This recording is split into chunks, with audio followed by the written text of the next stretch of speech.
Pues la noche de hoy vamos a entrar en el libro de los Romanos. Ya hemos estudiado el Evangelio, estudiamos los Hechos. Ahora vamos a comenzar con la carta de los Romanos que la escribió el apóstol Pablo. Ustedes saben que el apóstol Pablo era perseguidor de los cristianos y cuando se convierte, cuando se entrega al Señor, es uno de los que escribe el que más cartas tiene en el Nuevo Testamento. Eh, él, él, él creo que tiene, si no me equivoco, son 14 de los 27 libros, creo que son 14 que son de Pablo. Ahora, el libro de los Romanos es uno de los libros más extensos. Si usted lee las epístolas de Pablo, todas son cartas pequeñas, pero Romanos es extensa y es profundo. Los teólogos dicen que es prácticamente una de las cartas teológicas más profundas que Pablo escribe, porque obviamente él va a hablar de doctrinas y va a hablar también de exhortación. Hay 3 capítulos sumamente para mí impresionantes que más adelante voy a leerlos directamente de la Biblia para que ustedes vean cómo Pablo también en la carta a los Romanos desahoga un sentimiento que él tiene. Y para mí es fascinante cuando tú puedes leer lo que Pablo está tratando de explicar para la iglesia, porque aunque le está escribiendo a los romanos, la carta es para la iglesia. Está hablándole a personas que son cristianas, pero las personas que comienzan a leer y estudiar el libro de los romanos se va a dar cuenta que allí hay enseñanzas profundas, pero lo bueno de Pablo es que aunque enseñó cosas espirituales bien profundas, las describe tan sencilla que hasta un niño de 5 años la puede entender. Por eso yo lo pude entender. Porque a mí me gusta que me expliquen las cosas como si yo fuera un niño de 5 años. Es verdad que tengo 5 por 10, creo que por 11. Pero siempre que alguien me trata de explicar algo, yo me gusta saber correctamente lo que me están explicando. Y le digo, siempre uso esta frase, explícamelo como si yo tuviese 5 años para poder entender. Y Pablo hizo eso en esta carta. La fecha generalmente data del 57 al 58 después de Cristo. Recuérdense en que cuando le escribe a los cristianos romanos, que son gentiles, Roma en ese tiempo era la nación que estaba en poder. Y a pesar de la persecución que Pablo hizo a la iglesia con cartas de los romanos, acuérdense que él mataba a los cristianos con autorización de los fariseos, los sacerdotes y Roma. Y él era ciudadano romano, que él en las cartas, él, cuando estaba en el libro de los Hechos, él reclama en una ocasión, yo soy ciudadano romano, para que no lo enjuiciaran incorrectamente. Pero pues él le escribe a los romanos porque entendió que también ellos tenían el derecho a recibir la salvación a través de Jesucristo. Dice, fue escrito durante su tercer viaje misionero, eso está en el libro de los Hechos, probablemente desde Corinto. Febe de Cencrea iba para Roma y Pablo aprovechó la oportunidad para enviar la carta con ella. Y está dirigida a los primeros lectores de Pablo, que fueron los creyentes y predominantemente los gentiles. Eso lo podemos ver en Romanos 1, capítulo 13, que vivían en la capital del Imperio Romano. Así que hay un refrán que yo digo que hay cosas que a veces son simplemente profundas y profundamente simples. Y Romano es así. Romano es teológicamente profunda, pero también fácil de leer. De hecho, si usted lee la carta a los romanos, él quiso ir muchas veces a visitar a los romanos, a Roma, quería ir, y él mismo lo dice, me propuse muchas veces para ir a visitarlos y siempre se le impedía ir. Parece que nunca había visitado a Roma, pero cuando usted lee el capítulo 16 de los Romanos, te das cuenta que Pablo conocía a mucha gente allá, porque el saludo del capítulo 16 es saluda a fulano, a sutano y por ahí para abajo. Cuando usted lee el capítulo 16, se da cuenta que él sí conocía a mucha gente allá en Roma. De hecho, algunos teólogos piensan que Romanos estuvo para el tiempo de Éfeso, pero no vamos a entrar en eso, ¿verdad? Que cuando escribió todas esas salutaciones era para el tiempo de Éfeso, cuando escribió a Éfeso, porque en el tiempo de Éfeso ya él había visitado Roma. Ellos piensan que ese capítulo 16 fue cambiado de Éfeso a Roma, a los romanos, porque lo que él saluda allí son la gente que están en Roma. Pero eso son cosas teológicas que en realidad no edifican. El asunto es que sí se sabe que Pablo conocía a mucha gente allí en Roma. El propósito, Pablo quería darse a conocer a los creyentes allí y reclutarlos para la extensión del evangelio. También deseaba desarrollar y defender la verdad del evangelio que había estado predicando. Deseaba animar a los creyentes de Roma a depender exclusivamente de la gracia de Dios para su salvación. Eso está en capítulo 3, versículo 24. De hecho, del capítulo 1 al capítulo 11, ustedes van a hacer cuenta que es doctrinal.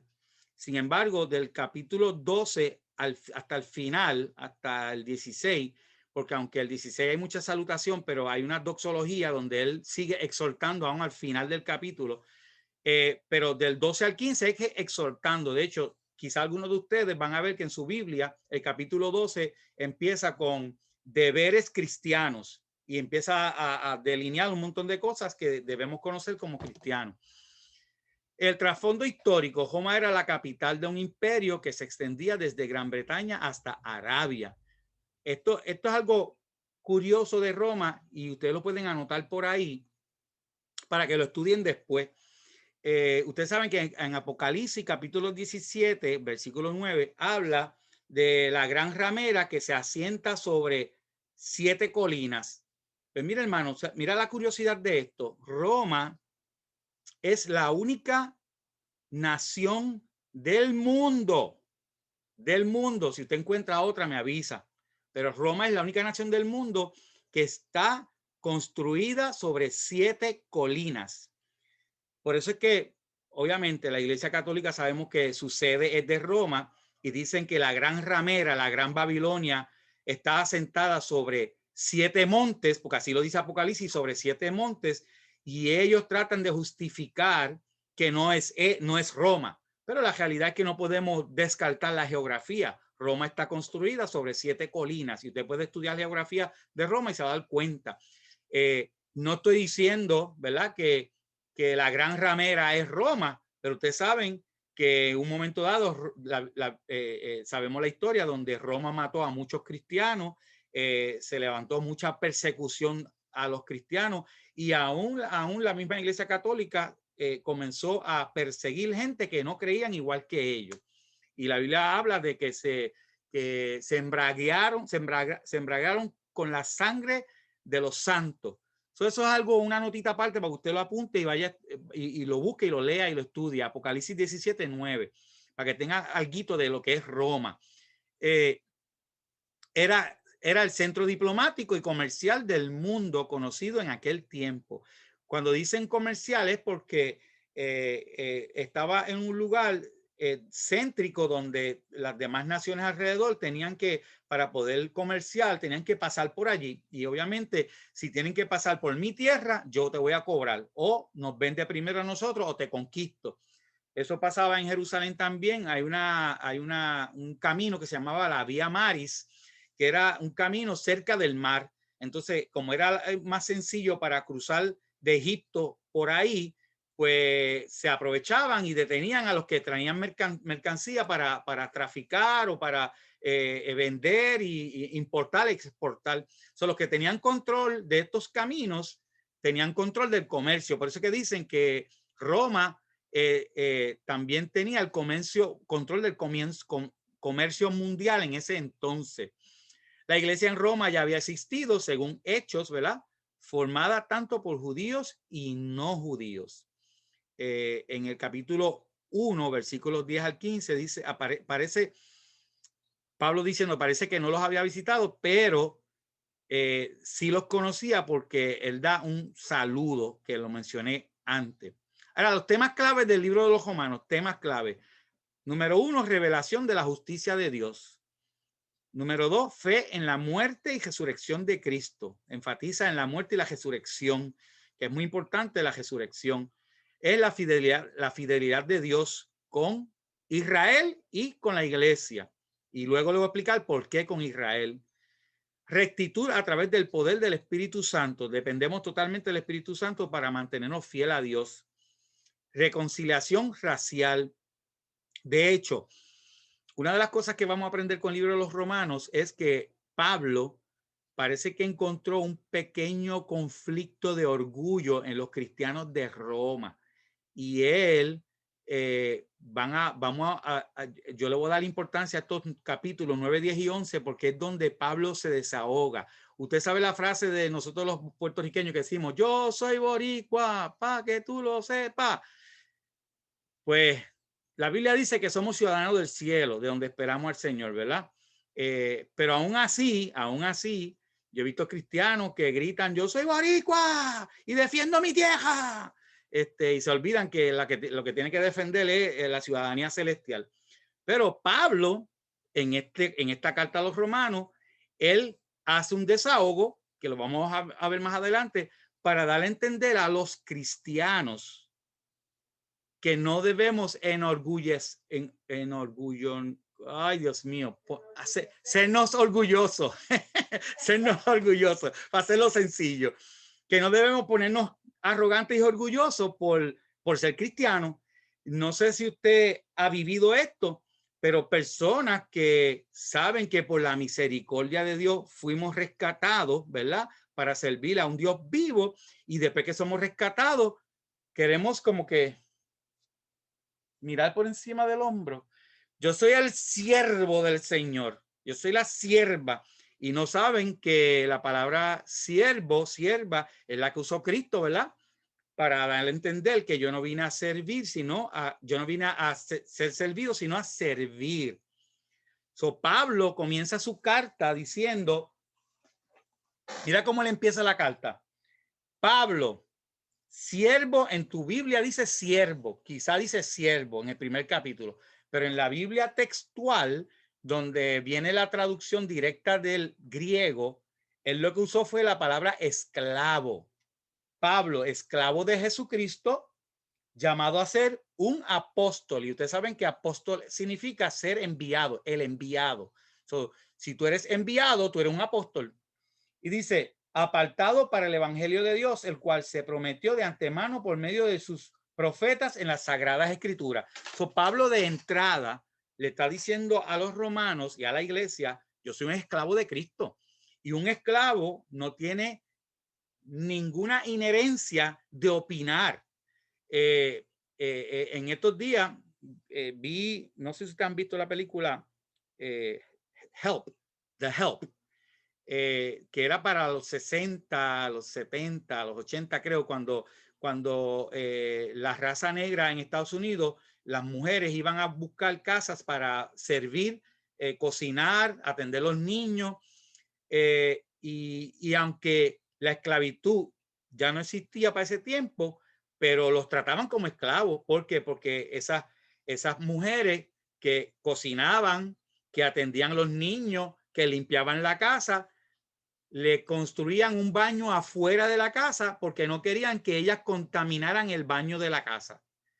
Le ponían una mesita pequeña aparte porque no podían comer en la mesa de la casa.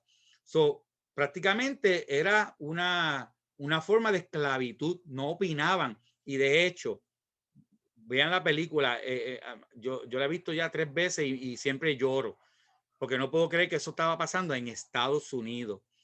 Pero si faltaba algo en la casa, acusaban a la maid, que le dicen la maid, la ama de casa, la acusaban, tú te lo robaste, estás despedida.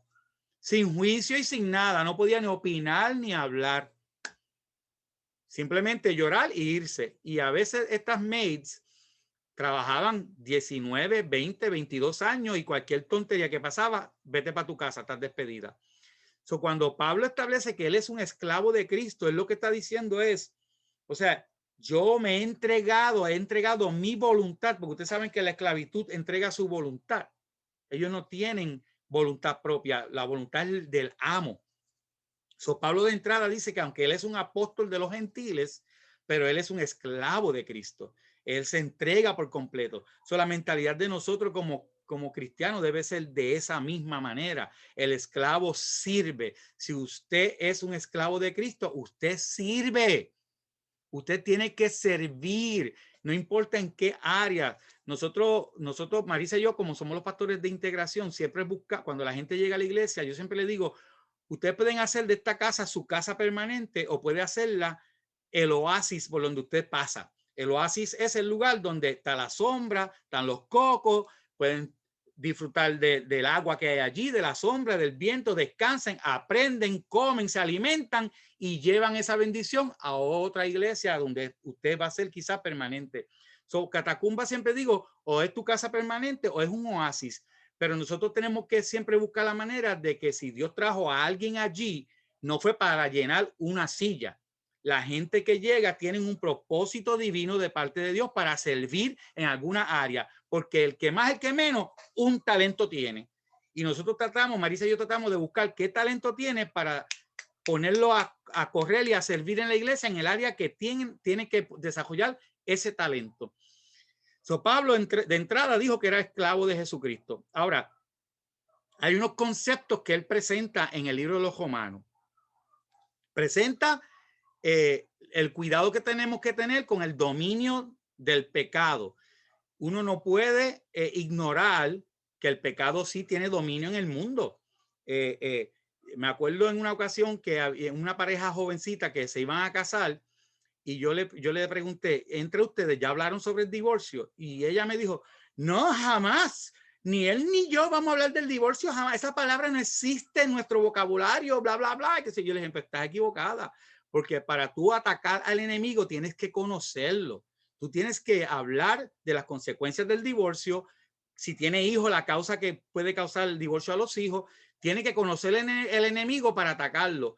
No se gana a un enemigo ignorando, porque la Biblia dice que no ignoréis las maquinaciones del enemigo. No, perdóname, yo entiendo lo que estás diciendo, pero él y yo hemos decidido no hablar del divorcio.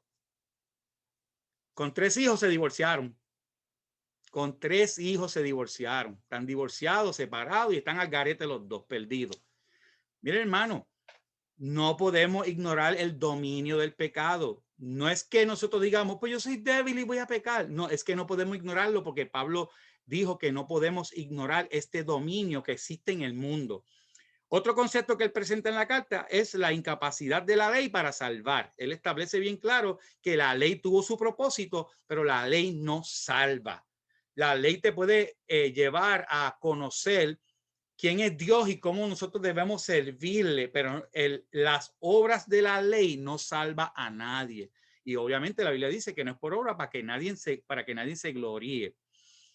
Otro concepto que él presenta en la carta es la gracia de Dios en Cristo. Cristo, o sea, cuando hablamos de gracia, es algo gratis, ¿verdad? Yo siempre menciono que la misericordia es que no nos dan lo que nos merecemos. Misericordia es que no nos dan lo que merecemos. ¿Por qué? Porque nos merecemos el castigo y por misericordia no nos dan el castigo. Y la gracia es que nos dan lo que no nos merecemos. Nosotros no nos merecemos la salvación porque todos pecaron y todos fuimos destituidos de la gracia de la gloria de Dios. So, la gracia es que nos dan lo que no nos merecemos, por eso se llama gracia, porque es gratis. El regalo de salvación es gratis. Otro concepto que él habla en la carta es justificados pues por la fe. Obviamente esto es importante para él porque él lo explica muy claro. Yo le recomiendo a todos los que están en esta clase y los que vayan a escuchar esta clase después a través de internet o YouTube, que se sienten con calma a leer el libro de los Romanos porque es sumamente interesante y vas a ver el sentimiento profundo que tiene Pablo con relación a ser justificados por la fe, pero que a la misma vez no seamos arrogantes por la gracia que hemos recibido, que siempre mantengamos un corazón humilde entendiendo qué Dios hizo para que tú y yo fuésemos salvos. Y el último concepto que él presenta son los frutos. Ahora, como le mencioné, él se presenta como un apóstol, pero al principio habla de ser esclavo y es llamado por Dios para dar a conocer el evangelio de Jesús. Él describe a Jesús como rey de las naciones para traer un gobierno de amor. Fíjense que él quiere enfocar en el amor de Dios sobre las vidas de nosotros. Por eso es que es tan importante. De hecho, el lema que para mí Rey la votó por los gandules o gandures, ¿verdad? Porque lo decimos de las dos maneras. Amamos a la gente. Ese lema nos obliga a nosotros. A todos. Si tú eres una persona un poquito agriada, pues el lema te ayuda a empezar a amarte a ti primero y para amar a la gente. Porque la realidad es que tener personas en liderazgo que no aman a la gente, mejor búsquese otra iglesia. Así pienso yo. Si usted no va a amar a la gente, búsquese una iglesia donde no ame a la gente y que ame a la gente cuando lo sienta o cuando sale el sol o cuando hay luna llena. Pero el exponerlo como lema para nosotros obliga a cada uno de ustedes a amar a la gente. Hay que amar a la gente. Y Pablo establece eso en la carta también. Él quiere establecer que él es el rey de las naciones para tener un gobierno de amor, no un gobierno de arrogancia, es un gobierno de amor. Él es el poder de Dios para salvar a las personas. Y yo había hablado hace un par de semanas que Jesús es la manifestación de Dios, es la acción de Dios, el verbo de Dios.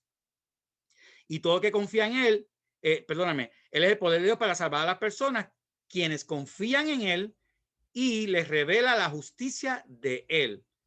De hecho, ustedes van a ver en el libro de los Romanos que en un momento dado Pablo le dice a ellos que son llamados por Dios a pesar de que ellos fueron los que oprimieron a los judíos. O sea, los romanos fueron la opresión de los judíos en ese tiempo. Sin embargo, Pablo establece que ellos también son llamados para la salvación.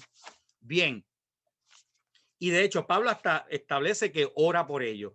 Y él ruega, usted lo lee porque dice así mismo, Pablo ora por ellos y ruega que sea la voluntad de Dios poder visitarlos para llevarle los misterios y la voluntad del Padre. Pablo declara, no me avergüenzo, y ustedes conocen este versículo, es famoso, no me avergüenzo del evangelio porque es poder de Dios, pero después al final del versículo dice, al judío primeramente. Ya desde ahí está estableciendo Pablo un sentimiento que él va a hablar más adelante, cuando establece que primero al judío y luego al griego, y por ahí lea el versículo. ¿Por qué al judío? Porque él quiere dar a entender que a través de la nación judía fue que vino la salvación al mundo. Y aunque los judíos muchos lo rechazaron, muchos, aún hoy día hay muchos judíos que son judíos mesiánicos que creen en Cristo. Y Pablo establece eso mismo en la carta a los romanos en aquel entonces. Pablo presenta a Jesús como la solución. De esta manera Dios resuelve el problema del pecado y demuestra su fidelidad. La esencia de las buenas nuevas, de las buenas noticias que Pablo predica, es que todos los que creen son justificados por el amor y la misericordia de Dios. Y una de las curiosidades de este libro es que se van a dar cuenta cuando lo leen que Pablo hace muchas preguntas. ¿Usted nunca ha hablado con alguien que pregunta y se contesta el mismo? Pues Pablo es así en esta carta. Léalo. Yo me cansé de contar. Empecé a contar las preguntas y son tantas de principio. Es como decir, usted va a pintar un cuadro. Usted sabe que tiene que comprar pintura y pinceles. Usted sabía esto y esto. Y él se contesta.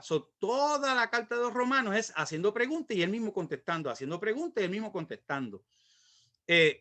¿Quién puede ser parte del pacto? Pablo hace esta explicación para aclarar que Abraham fue justificado delante de Dios antes de circuncidarse. Por lo tanto, no se debía exigir a los gentiles, que de hecho hablamos de esto, donde Pablo y Pedro tuvieron una discusión, donde Pedro estaba obligando a los cristianos a los hombres cristianos a circuncidarse, y Pablo dijo que eso no era necesario. Y explica sobre Abraham que fue justificado antes de la circuncisión. Por lo tanto, no se debía exigir a los gentiles cumplir con la circuncisión como medio para ser justificado. Los herederos son los que tienen la fe como Abraham. Usted tiene fe como Abraham. Hay que tener fe La fe de Abraham parece un poquito desquiciado, porque imagínense, él oye una voz que le dice, sal de tu tierra y de tu parentela. Y él quizá no lo dice la Biblia, pero usted tiene que asumir la psicología de la familia. Él va donde sus padres y su familia, oye una voz, ajá, ¿qué Dios te habló? El único Dios y verdadero. Ajá, ¿y qué te dijo? Que los tengo que dejar a ustedes y me tengo que ir para otra tierra. ¿Qué lógica tiene esa? Que mi hijo me diga, papi, una voz me dijo que me fuera de casa y que me fuera a otra tierra, que tú eres un idólatra. Y Abraham fue así, imagínense el tumulto que se habrá formado. Esa gente que eran tan close, que vivían uno al lado del otro, ahí prácticamente, y que le diga que se tiene que ir porque escuchó una voz. Escuchó una voz. Si fuera por eso, los manicomios estuvieran llenos de gente, porque cuánta gente hoy día están diciendo que oyen voces. Y que oí la voz de Dios que me dijo que matara al hijo, que si oí la voz de Dios que me dijo que jugara este número, que si oí la voz de Dios que me dijo que me fuera para esta iglesia, que oí la voz, mi hermano, todo el mundo oye la voz de Dios y Dios allá arriba está diciendo, ¿y quién está hablando por mí? Yo no he dicho nada de eso. Dice, por fe Abraham recibió la herencia del padre. Y de hecho, si buscamos vamos a buscarlo directamente de la Biblia, capítulo 2, porque esto es una pregunta que mucha gente me han hecho. Y usted tiene que marcarlo en su Biblia y mantenerlo marcado y hacer referencia con esto. Capítulo 2, versículos 12 al 15. Resuelve a los que no conocen las buenas noticias. Hay gente que me dicen, pero ¿y esas tribus que nunca escucharon del evangelio, esas tribus que nunca se alcanzaron? Y algunos dicen, no, que Dios va a enviar a alguien. Pero es que la Biblia también resuelve ese problema. Cuando tú lees capítulo 2, versículo 12 al 15, te establece bien claro, porque todos los que sin ley pecaron, sin ley también perecerán. Y todos los que con ley pecaron, mediante la ley serán juzgados. Más adelante en 14 dice, porque cuando los gentiles que no tienen ley hacen por naturaleza las cosas de la ley, esto no teniendo ley, son ley para sí mismo. Y dice, los cuales muestran la obra de la ley escrita en sus corazones, dando testimonio juntamente con su conciencia. Son los que no reciben el evangelio van a ser juzgados por la ley de su corazón, la ley de su conciencia, la que Dios ya escribió en su vida. Yo me acuerdo que yo le testifiqué a ustedes donde cuando estaban hablando de la horca de Judas, pero un documental que yo vi donde en una tribu donde no existen libros, no existen televisión ni radio ni nada, sin embargo castigaron a una mujer por haber adulterado. Ellos la castigaron con muerte. Sin embargo, esa tribu no tiene libros ni había escuchado de ninguna enseñanza, una tribu en unas Amazonas por allá encejados. ¿Cómo ellos saben lo que es adulterio? ¿Cómo ellos castigan lo que es el adulterio? Y que la exhibieron para que las demás mujeres no cayeran, mujeres y hombres no cayeran en adulterio por la ley escrita en su corazón. Hay leyes que Dios pone en el corazón y en la conciencia del hombre, y por esa ley es que será juzgado. Ahí usted puede profundizar más y leer eso y estudiarlo en su casa. Ahora, yo entiendo cuando aquí establece que Pablo trata de explicar que debemos tener la fe como Abraham. A veces hay que hacer cosas que son ilógicas, ¿verdad? Para las personas, pero cuando tú la haces por fe, entiendes que Dios honra la fe que tú haces. Y te explico. Cuando vino el huracán, antes de que viniera el huracán María, yo estaba escuchando a un hermano en Facebook donde él dice que Dios le mostró que los que ungiera su casa, y hermano, yo sé, no voy a entrar en la polémica de que si hay personas que no ungieron su casa y no le pasó nada, amén, pero para mí, yo recibí por fe ese mensaje y yo busqué aceite y ungí mi casa, porque mi casa es de madera, y para el colmo de madera de 2 pisos. O sea, si de un piso es una chiringa, 2 pisos es un jet, sale volando con María. Y yo pues cogí aceite y ungí las puertas, ungí las ventanas, ungí la parte de atrás, ungí hasta la casita donde Marisa tiene la secadora, donde está el laundry, la ungí también por si acaso. Ungí las columnas de mi marquesina, que lo que es zinc, eso es un zinc. Y yo dije, Señor, en tus manos está, esta es la casita que tú me diste, yo espero que tú la protejas. Yo ungí por fe y entiendo que por fe. Y hermano, el vecino cortó unas ramas y me las tiró. Yo le dije, tírala, porque eran de un palo mío. Y le dije, tíralas para acá, que no se preocupe. Y las acomodé allí en el cemento.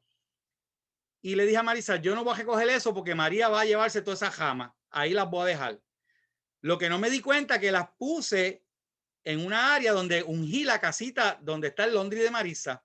Yo ungí esa casita y la hoja, porque eran hojas y ramas, estaban al ladito de la casita. Llegó el huracán María, me tumbó el palo de aguacate, me tumbó el palo de pajuil, me tumbó la palma, que todo eso está al lado de la casita del laundry de Marisa.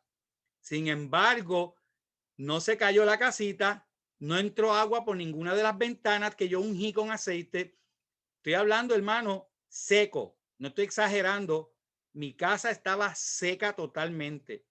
Y la gente dice, ah, pues el viento no entró. Sí entró porque me tumbó la palma, me tumbó el aguacate, me tumbó el pajuil, que eso es fuertísimo. El pajuil es fuertísimo, me lo partió por la mitad. Y el pajuil queda detrás de la casita de Marisa. Sin embargo, lo más asombroso de todo, que lloré cuando vi mi casa que estaba intacta, lo más asombroso es que el montecito de hoja todavía estaba allí. Al ladito de la casita de Marisa estaba la ramita con la hoja. El viento ni tan siquiera tocó la hoja. Es como que María dijo, mi hijo, si tú creías que yo lo iba a limpiar, lo limpias tú cuando se acaben los vientos. Hay que hacer cosas por fe sin miedo. Hay que depender totalmente de Dios. Y yo entiendo por qué Pablo decía esto. Del capítulo 5, perdóname, exacto, del capítulo 5 al 8 se crea una nueva humanidad. Pablo usa un lenguaje jurídico y las palabras que utiliza mucho del capítulo 5 al 8 es adopción, gracia, ley, mandamiento, transgresión, justificación. Son palabras que vas a leer del 5 al 8. Esas palabras están allí. Es un lenguaje jurídico, sin embargo, lo explica de una manera muy sencilla que lo puedes entender. No tienes que ser abogado para entenderlo. La muerte y resurrección de Jesús nos dieron una nueva posición delante de Dios, pudiendo tener vida, paz, esperanza y la presencia del Espíritu Santo. Al ser esclavo del pecado, porque todos fuimos esclavos del pecado y de la desobediencia, comenzaron desde Adán. Cuando la gente me dice, ah, porque yo tengo que pagar por las culpas, porque yo tengo que pagar por el error de Adán. Yo le digo, no tienes que pagar por el error de Adán. Lo que tienes que hacer es lo que tienes que hacer es no hacer lo que Adán hizo. Adán pecó, tú dejas de pecar. Porque la gente se justifica, quiere esconderse detrás de Adán. Ah, porque yo tengo que pagar por lo que Adán hizo. No tienes que pagar. Simplemente acepta a Cristo y no camines en el camino de Adán. Todos participamos entonces de esa culpabilidad y de las consecuencias de ese pecado. Ahora, el capítulo 6, te va a leer el capítulo 6, donde explica lo que es ser esclavo de Cristo. Y en el 7 explica el propósito de la ley. No hay tiempo para explicar todo eso. Usted lo va a leer porque Pablo lo explica de una manera bien sencilla. Capítulo 6 explica lo que es ser esclavo de Cristo y el 7 el propósito de la ley. De la misma manera, la justicia y la obediencia de Jesús puso el perdón y la vida a nuestra disposición. Elegir a Jesús es dejar a la vieja humanidad, o sea, la esclavitud al pecado, y entrar a la nueva humanidad, que es la esclavitud a Dios. Antes eras esclavo del pecado, ahora eres esclavo de Dios. El bautismo es símbolo de esta transición. Los que han cogido clase conmigo de bautismo, ustedes saben que yo siempre explico el bautismo como cuando cuando Israel salió de Egipto, cuando llegaron al Mar Rojo. Usted sabe que cuando usted bautiza a una persona, el agua se abre así y lo forra. Pero cuando usted ve las ilustraciones del Mar Rojo, el Mar Rojo se abrió y cuando ellos pasaron al otro lado, se cerró, pero se cerró sobre los enemigos. Cuando tú te bautizas, tú entras a las aguas, se entierra el enemigo, que es la vieja criatura, y sale una nueva criatura. Cuando Israel salió al otro lado, Dios le dijo a Moisés, mirad a vuestros enemigos, que hoy es el último día que lo vas a ver.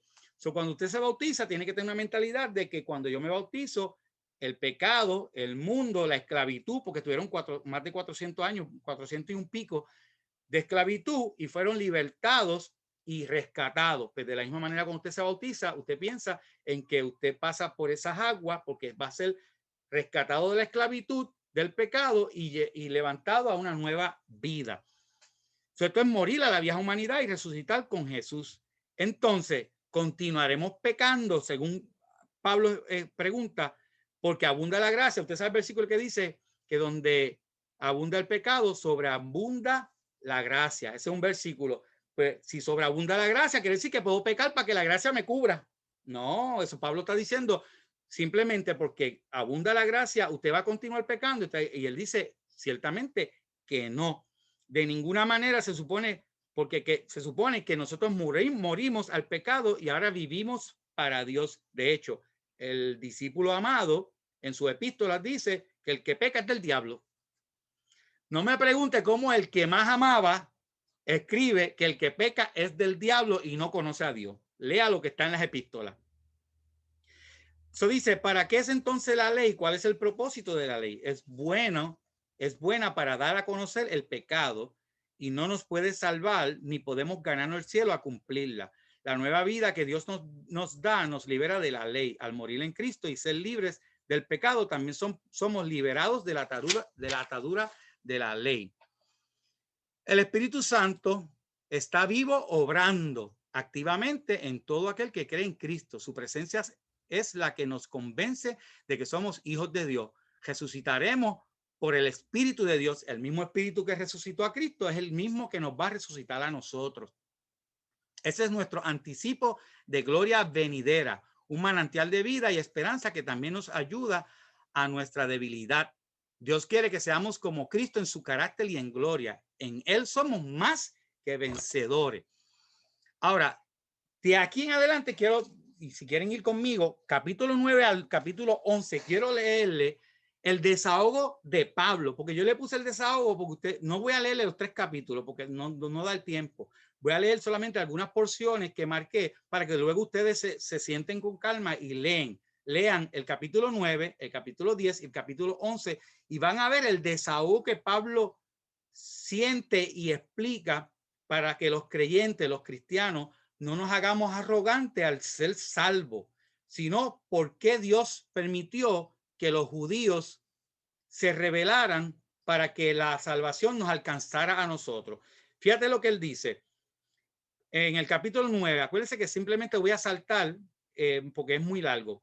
Pero el capítulo 9 él dice, tengo gran tristeza y constante dolor en mi corazón. Este es Pablo hablando.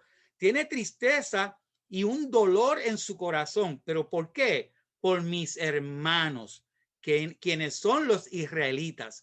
Pablo está empezando a establecer que él siente dolor por su pueblo. Y dice, de los cuales son adopción de la gloria, son la adopción. En otras palabras, ellos son los que adoptan. Nosotros somos los adoptees y ellos son los que adoptan, ¿verdad? Fuimos adoptados. Y dice, ellos son los cuales, perdóname, quienes son los israelitas, de los cuales son la adopción, la gloria, los pactos, la promulgación de la ley, el culto, las promesas, de quienes son los patriarcas, de los cuales según la carne vino Cristo. Pablo está estableciendo el dolor que siente por su gente, es que nosotros somos los promulgadores de esta religión, de esta salvación, del único Dios, ¿verdad? Y mi gente no lo está recibiendo. Eso es lo que él está estableciendo, el dolor que él siente. Y dice, y Cristo vino a través de nosotros, el cual es, dice, y vino Cristo, el cual es Dios sobre todas las cosas, bendito por los siglos. Amén. Si vamos entonces al versículo 20, dice, en todo caso, oh hombre, ¿quién eres tú para que alterques con Dios? ¿Dirás acaso lo moldeado al que lo moldea? ¿Por qué me hiciste así? Pablo está diciendo, o sea, tú eres el moldeado y el que moldea es Dios. Y él está diciendo, pero hombre, ¿quién eres tú para decirle a Dios que te moldea de la manera que a ti te dé la gana? Vamos a hablar a los puertorriqueños, porque a veces pasamos por unos procesos y decimos, porque estoy pasando por esto, Dios, no me merezco esto. Si te fuera a dar lo que mereces, mi hermano, los procesos son nada. A veces los desiertos son 5 años, a veces los desiertos son 2 semanas, pero a veces los desiertos son 20 años. Usted no ha escuchado personas que han dicho, yo he orado por mi hijo casi 30 años, cuando me estoy muriendo ya es que aceptó a Cristo. Pues mira, gloria a Dios, pero su desierto fue 30 años orando. ¿Quiénes somos nosotros? Pablo está diciendo para decirle al que moldea, al alfarero, ¿quiénes somos nosotros para decirle al alfarero, ¿por qué me moldeaste así? A mí se me está cayendo el pelito acá atrás y yo le digo, Señor, tu palabra dice que todos mis cabellos están contados, así que si se están cayendo, tú sabes cuáles son los que se están cayendo. Dice en el versículo 25, llamaré pueblo mío, perdóname, como dice el profeta Oseas, llamaré pueblo mío al que no era mi pueblo, ese eres tú y yo. Llamaré pueblo mío al que no era mi pueblo y llamaré amada a la no amada. Acuérdate que para Israel todas las naciones son gentiles y eran los rechazados, eran los inmundos. Recuérdense que ellos ni entraban a las casas de los gentiles porque era inmundo entrar a una casa de un gentil, de un romano o de un griego. Ellos no entraban. Sin embargo, aquí está diciendo que Dios llamó amada a la no amada. Hermano, usted es amado por Dios. Nos llamó amados. Dice, vosotros no sois pueblo mío. Allí serán llamados hijos del Dios viviente. En el versículo 30, el mismo capítulo 9 dice, ¿qué pues diremos? Que los gentiles que no perseguían justicia alcanzaron justicia, la justicia que es por fe. Pero Israel, que sigue la justicia de la ley, no la alcanzó en la ley. ¿Por qué? Fíjate lo que él dice, ¿por qué? Porque no la seguían por fe, sino por obra. So, Israel no recibió la salvación porque estaban pendientes a las obras y no a la fe. Tropezaron, todavía estoy en el versículo 32, tropezaron en la piedra de tropiezo, como está escrito, he aquí pongo en Sión piedra de tropiezo y roca de caída. El que cree en él, fíjate que está hablando de una piedra, pero está diciendo que el que cree en esa piedra no será avergonzado. Y la Biblia, sabemos que la Biblia dice que Jesús es la piedra angular, ¿verdad? Del edificio. Si tú sacas la piedra, el edificio se cae. Lo que está estableciendo aquí es que esa piedra fue de tropezadero para Israel, pero para ti y para mí fue de salvación. Capítulo 10, versículo 8, dice, esto significa la palabra de la fe que proclamamos. Pablo hablando otra vez. Si con tu boca confesarás a Jesús como Señor y creyeres en tu corazón que Dios lo resucitó de entre los muertos, serás salvo. Porque con el corazón se cree para justicia y con la boca se confiesa para salvación.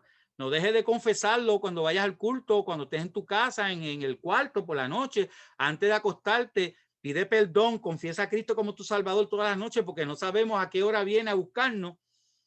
Por eso la Biblia dice que no se ponga el sol sobre vuestro enojo. Vamos entonces al versículo 15. Dice, cuán hermosos son los pies de los que anuncian las buenas noticias. Cuán hermosos son los pies tuyos si anuncian las buenas noticias. Si no lo estás haciendo, comienza hoy. Vamos al versículo 19. Pablo todavía está en el desahogo. Moisés dice, yo los moveré a celos con uno que no es pueblo. Tú y yo no somos pueblo y ellos tienen celo de nosotros. Dice, voy a provocarlos a ira con gente insensata. Eso quiere decir que tú y yo fuimos insensatos. Y dice, Isaías se atreve y dice, y ese es Pablo hablando, Isaías se atreve y dice, fui hallado por los que no me buscaban. Me manifesté a los que no preguntaron por mí. Ese es tú y yo. Él se manifestó a ti, a ti y a mí para que nosotros recibiéramos la salvación. Pero acerca de Israel, vuelve el dolor de Pablo. Escuchen bien. Pero acerca de Israel, dice, todo el día extendí mis manos a un pueblo rebelde y contradictor. O sea, el mismo Dios está estableciendo, yo tuve mis manos abiertas para ti, pero ustedes eran rebeldes. Capítulo 11 dice, digo pues, ¿acaso desechó Dios a su pueblo? Y ahora está hablando de Israel. Y pone en exclamación, parece que lo escribió fuerte. De ninguna manera. porque también yo soy israelita. ¿A qué le suena eso? Yo soy boricua, para que tú lo sepas. Ahí Pablo está diciendo, yo soy israelita. So, él no nos desechó a todos. Más abajo, en el versículo 5 dice, aún en el tiempo presente ha surgido un remanente escogido por la gracia. En otras palabras, Pablo está diciendo que no todos los judíos van a ser condenados por haber rechazado a Cristo. Hay muchos judíos que en ese tiempo aceptaron a Cristo como Salvador y ellos son los que propusieron o propagaron el mensaje del evangelio. Fueron judíos. La iglesia que comenzó fueron todos judíos. So, cuando alguien le dice, no, mi iglesia fue la madre, la que comenzó todo, tú le dices, no, lo que comenzó todo fueron los judíos de Israel. Dice, versículo 11, digo pues, ¿acaso tropezaron para que cayeran? De ninguna manera, está hablando de Israel, pero por su delito vino la salvación a los gentiles. Mira qué clase de misterio, que uno no puede entender por qué Dios permite estas cosas, pero a través del delito de Israel, tú y yo recibimos salvación. Y Pablo continúa y dice en el 13, pero a vosotros los gentiles digo, por cuanto yo soy apóstol de los gentiles, fíjate que dijo que era israelita, pero ahora está estableciendo lo que es iglesia, yo soy el enviado a los gentiles, honro mi servicio. Y más adelante en el versículo 17 dice, pero si algunos de las ramas fueran cortadas y tú siendo olivo silvestre, o sea, tú y yo somos mata, ¿cómo se llama? Mata mala, que crece donde quiera. Él está diciendo, ustedes son olivos silvestres, pero mira cómo él se desahoga, dice, fuiste injertado en esa rama principal, dice, y llegaste a ser copartícipe de la raíz. La raíz es Israel, la raíz es Cristo, es Dios. Dice, llegaste a ser copartícipe de la raíz de la rica savia del olivo. No te jactes contra la rama. O sea, Pablo está diciendo, no estés hablando mal de Israel, no hables mal de Israel. Él está diciendo, algunos fueron cortados y tú fuiste injertado, pero no hables mal de las ramas. Entonces, más adelante, mira lo que Pablo establece claramente. No seas arrogante, sino teme. A ti y a mí nos está diciendo Pablo, no seamos arrogantes por ser cristianos. No podemos ser arrogantes, tenemos que ser humildes. Él está diciendo, ten temor. Y mira por qué él establece, porque hay que tener temor. Porque si Dios no tuvo consideración de las ramas naturales que Israel, tampoco tendrá consideración de ti ni de mí. Yo sé que yo voy a entrar. Si estás pecando, la Biblia dice, absténganse de toda especie de mal. Especie. Y usted sabe, las que cocinan saben que las especies son las cositas más pequeñas que le da sabor a toda la olla. Y la Biblia dice, absténganse de toda especie de mal. Hay gente que dice, yo no sé si eso es pecado o no, pero como yo me siento bien, mira, yo voy a arriesgar mi salvación por una cosa que a lo mejor yo no sé si es pecado o no. Yo prefiero desecharlo y esperar a conocer si es pecado o no, antes que por yo desobedecer a Dios pase lo que Pablo dice aquí, que si no tuvo consideración con Israel, menos la va a tener contigo. Mira pues la bondad y la severidad. Está estableciendo que Dios es bondadoso, pero también es severo en lo que establece para la iglesia. En el versículo 24 dice, porque si tú fuiste cortado del que por naturaleza es olivo silvestre y contra naturaleza fuiste injertado en el olivo cultivado, cuanto más a Israel, que son las ramas naturales, también serán injertadas en su propio olivo. Pablo está diciendo, que si tú fuiste injertado a creer, ¿qué te hace pensar que puede Dios levantar nuevamente a Israel y volverlo a injertar en la raíz principal? Dice, porque no quiero, hermanos, que ignoréis este misterio. Pablo creo que hay 3 ocasiones donde él dice que no ignoremos este misterio y este es uno de ellos. Hay otro que es, no ignoréis a los que duermen en Cristo, y hay otro más que no me acuerdo bien, pero este es uno de ellos. Dice, para que no se tengáis por sabio en vuestra propia opinión y que en endurecimiento parcial ha sobrevenido a Israel hasta que entre la plenitud de los gentiles. Pero después dice, y así todo Israel será salvo. Lo que Dios está estableciendo está esperando la plenitud de los que no son judíos para que entren en este ejército, para que entren a la iglesia, entren a la salvación. Pero tan pronto se acabe esto, todo Israel será salvo. Y esto es Pablo hablando. Si vamos abajo en el 28, dice: ciertamente en cuanto al evangelio, son enemigos por causa de vosotros, pero en cuanto a la elección, son amados por causa de los padres. En otras palabras, por ti y por mí, son enemigos de Dios, ¿ves? Pero Dios los ama por causa de los padres, de los patriarcas, porque irrevocables son los dones y el llamamiento de Dios. ¿Cuántas veces no hemos usado eso para ser evangelista, maestro, pastor, apóstol? Sin embargo, Pablo lo está usando para el llamamiento de Israel. Dios los escogió, Dios los levantó, fueron rebeldes para poder alcanzarnos a nosotros, pero lo que está estableciendo allí, que el llamado que Dios le hizo a Israel es irrevocable.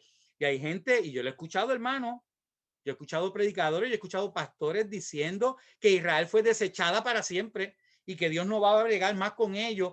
Yo he escuchado personas que dicen que el Israel de Dios somos tú y yo, que ya Israel fue desechado, que la iglesia es el Israel de Dios. Eso es equivocado y eso es falso, eso no es bíblico. Y mira cómo termina el capítulo 11, que para mí es mismo Pablo explicando en estos 3 capítulos. Léalo porque está profundo lo que él explica en los 3 capítulos. Yo le estoy leyendo versiculitos así por encima, pero léalo completo. Y él termina este capítulo 11 de esta manera, en exclamación: oh, profundidad de las riquezas de la sabiduría y del conocimiento de Dios. Cuán insondables son sus juicios e inescrutables sus caminos. Pues, ¿quién entendió la mente del Señor? ¿O quién fue su consejero? ¿O quién le dio a él primero para que le sea recompensado? Porque esto está espectacular. Estas cosas me ponen, casi no puedo ni respirar cuando la palabra de Dios es tan viva, tan eficaz. Él cierra de esta manera: porque de él y por él y para él son todas las cosas. A él sea la gloria por siempre. Amén. Y ahí se dejó ese capítulo 11. Mire, hermano, cuando usted va a la iglesia y la presencia de Dios se está sintiendo a través de la adoración y usted no tiene ningún ánimo de abrir tu boca para adorarle, léate eso. Lea eso para que le dé ánimo. Nadie puede llegar a la iglesia sin tener el deseo de adorar a Dios, de cantar para Dios, de levantar las manos, de brincar, de cantar, de lo que sea. Motive a otros que están al lado tuyo que adoren al Señor.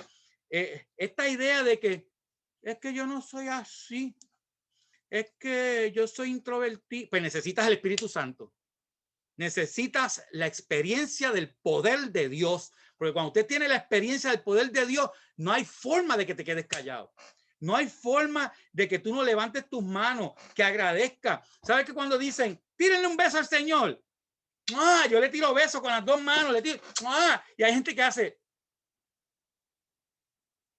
como que no entiende. Y la Biblia dice que el que le sirve a Dios, el que cree, tiene que creer que le hay. En otras palabras, cuando usted está en el templo, tú tienes que creer que donde hay 2 o 3 reunidos en su nombre, ahí Él está. Pero usted tiene que adorar. Mira, predico, porque esto está demasiado bueno. Aleluya. Pero vamos a cerrar con esto. Bendito Dios. Léanse el 9, 10 y 11, importantísimo. Es buenísimo, es rico, es un manjar. Es mejor que ir a Sizzler. El 9, 10 y 11 se van a alimentar en el alma terriblemente y van a ver el sentimiento profundo de Pablo cuando está explicando. Del 12 en adelante, ustedes van a ver que comienza la ley del amor y comienza la exhortación de los deberes cristianos, características del servicio, el principio de la autoridad, ¿verdad? El cuidado hacia los débiles. Esto es muy importante, donde Pablo explica que por amor a los débiles hay cosas que no debemos hacer al frente de los débiles. Y le explico. Y esto lo aprendí cuando yo era joven. el maestro de escuela dominical, yo lo tenía loco todos los domingos porque yo era el joven que más preguntaba y a veces él tenía que detenerme y me decía, Ijael, espera que se acabe la clase y nos sentamos tú y yo porque me estás interrumpiendo mucho, pero a mí me gustaba, yo preguntaba un montón. Y él me dijo, cuando usted está en una iglesia donde no aceptan la barba, vamos a usar un ejemplo, la barba, ¿verdad? Y usted va con una barba, ponerse barba no es pecado. Esto es lo que me explicó, ponerse barba no es pecado. Pero si el pastor en esa iglesia no le gusta que los hermanos tengan barba y usted va en contra de la enseñanza del pastor, aunque no es bíblica, escúchame bien, la Biblia dice que si tú haces algo para herir la conciencia del hermano, tú no andas en amor. Y él me explicó, si quieres usar barba, vete a una iglesia donde permitan la barba. Si en esa iglesia el pastor dice, quiero que todos vengan con zapatos blancos y usted viene con zapatos negros, está yendo en contra de las enseñanzas del pastor. Pues vete a una iglesia donde acepten zapatos negros. ¿Por qué? Porque la Biblia establece claro. Y usted dirá, pero yo no voy a vivir por lo que dice la gente. Pues sí, la Biblia dice que tenemos que tener buen testimonio con los de adentro y con los de afuera.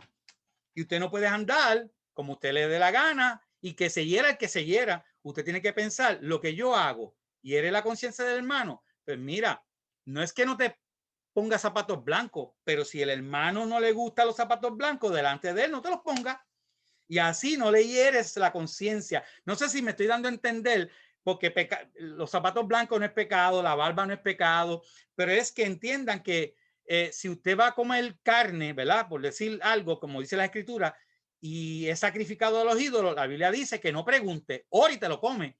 Pero si hay alguien allí que sabe que es sacrificado a los ídolos, por amor a ese hermano, no te comas la carne. Espera que el hermano se coma su papita y su vegetal y se vaya para su casa y después te harta la carne. Pero no lo comas de frente del hermano porque estás hiriendo la conciencia de ese hermano. Ahora, y eso está explicado ahí, lo vas a ver en el capítulo 14 y 15. Y está la salutación final que está en el capítulo 16. Y hay una curiosidad aquí que me gustaría dejarlo con ustedes, que con esto voy a cerrar, ¿verdad? Él, aún siendo la salutación final, Pablo sigue exhortando, después que él saluda a un montón de gente, él exhorta para cerrar. Y esto es como cuando tú te acuerdas de algo y dices, espérate, no quiero que se me quede porque necesito, antes que se me vayan, que aprendan esto. En el versículo 17 dice, les ruego, hermanos, que pongas atención a los que causan división, disensión y tropiezo contra la doctrina que ustedes aprendieron. Apártense de esta gente. En otras palabras, está diciendo, si hay gente que le gusta contradecir o buscar hacer división en la iglesia, aléjate de esa gente. Dime con quién andas y te diré quién eres. Pues mira, si tú estás caminando con gente que le gusta estar chismeando y bochinchando y creando división y disensión, van a tildarte de uno de ellos. Y Pablo está diciendo, si pongan atención a esto y apártense de ese tipo de personas. Y dice, porque los tales no sirven a Cristo, nuestro Señor, sino a su propio vientre, y con palabras suaves y lisonjas seducen por completo los corazones de los ingenuos. Las personas ingenuas son seducidas y la Biblia dice que un poquito de levadura leuda toda la masa. So hay que tener mucho cuidado, pero cierro con esta curiosidad y wow, estoy a 20 segundos de terminar la hora completita. El Espíritu Santo está brutal. Esto no lo planifiqué, pero mira lo que dice Pablo. ¿Cuántos a lo mejor leen Romano y piensa que es Pablo escribiendo, verdad? Que Pablo está escribiendo, pero al final, el versículo 21, él da las últimas, esa es la alarma, él da las últimas salutaciones y despedida, dice, os saludan Timoteo, mi colaborador, y Lucio y Jason, y Sosípater, que nombre raro, ¿verdad? Mis compatriotas. Y después dice, yo Tercio, que escribí la epístola, os saludo en el Señor.